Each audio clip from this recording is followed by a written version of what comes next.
السلام علیکم ویورز، حاضر ہوں ایک نیو ٹاپک کے ساتھ۔ کل بیٹھے بیٹھے فیس بک پر ایک خبر پر نظر پڑی کہ سوتیلے باپ نے 11 سالہ بچی کے ساتھ اور سوتیلے چچا نے زیادتی کی۔ یقین کریں، پڑھ کر بہت افسوس ہوا کس سائڈ پر جا رہے ہیں، ہمارے معاشرے میں ہو کیا رہا ہے۔ تو یہ خبر دیکھ کر مجھے میری ایک پیشنٹ یاد آ گئی جو آلموسٹ آج سے 2 ایئرس پہلے اپنی مدر کے ساتھ میرے پاس آئی تھی۔ ایشو اس کا کوئی سائیکولوجیکل تھا، میرڈ تھی، فائنینشیل ایشو نہیں تھے، بہت ویل آف فیملی سے تھی، مدر اس کی ٹیچر تھی، اور اینڈ پہ یہ تھا کہ سسرال والے کبھی اس کو سائیکو بولتے تھے، کبھی بولتے تھے جنات کا اثر ہے، وٹ ایور جو بھی تھا۔ تو اس کی مدر اس کا ٹریٹمنٹ کروا رہی تھی، وہی اس کو میرے پاس لے کر آئی۔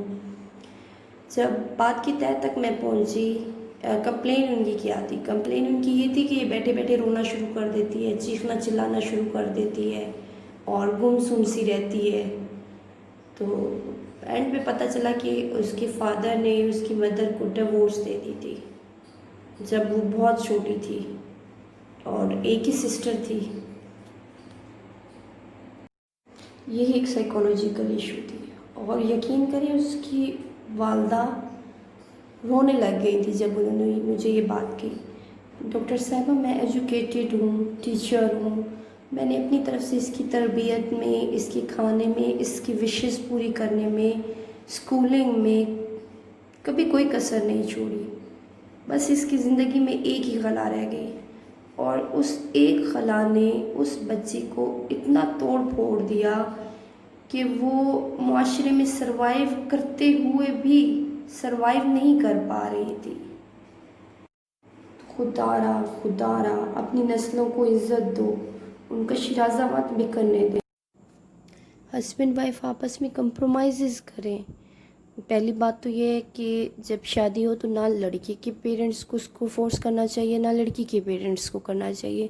اسلام کے مطابق اپنے بچوں کی شادیاں کریں تاکہ کل کو ان کی شادی شدہ زندگی میں کوئی ایسے پرابلمز نہ ہوں کہ آنے والی نسل پر فرق پڑے۔ اس کے علاوہ کوئی بات ہو بھی جاتی ہے تو ہسبینڈ وائف آپس میں کمپرومائزز کریں، کیونکہ جب ایک بار آپ کا بچہ آپ کے گھونسلے سے گر جاتا ہے تو اسے کہیں پناہ نہیں ملتی، وہ محفوظ ہو کر بھی غیر محفوظ ہوتا ہے۔ And this is especially for your daughters. لڑکے پھر بھی کمپرومائزز کر جاتے ہیں، وقت کے ساتھ، حالات کے ساتھ جینا سیکھ جاتے ہیں، لیکن لڑکیاں کمپرومائز نہیں کر سکتی۔ لڑکیاں چاہ کر بھی کمپرومائز نہیں کر سکتی، کیونکہ یہ معاشرہ انہیں کمپرومائز کرنے کی پرمیشن ہی نہیں دیتا۔ اپنے فیملی سسٹم کو مضبوط بنائیں، اس کی جڑیں اتنی مضبوط بنائیں کہ وہ کبھی بھی مت بکھرے۔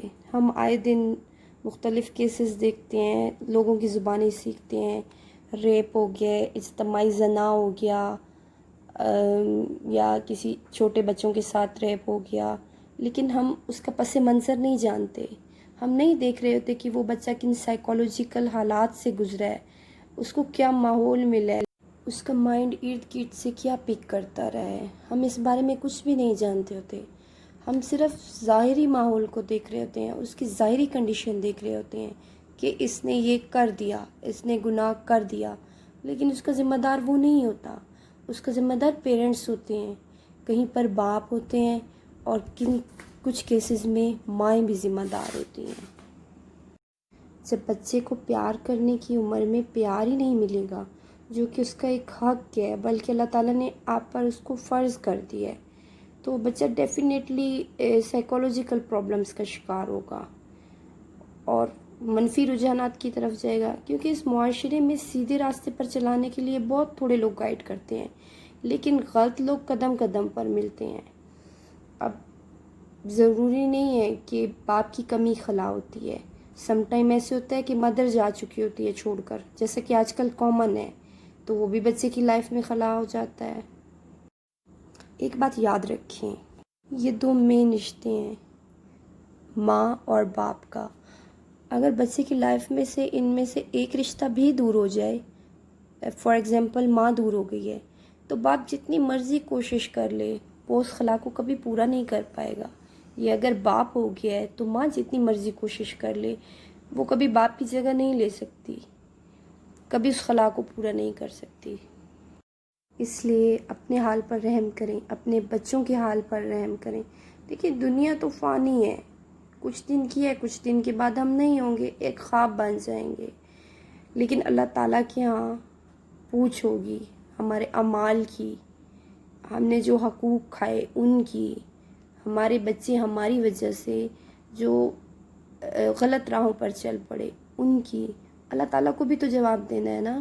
بحیثیت مسلمان ہمارا اس بات پر یقین ہے، اس لیے کمپرومائزز کیجیے اپنے بچوں کی خاطر، اپنے بچوں کی نفسیات کی خاطر۔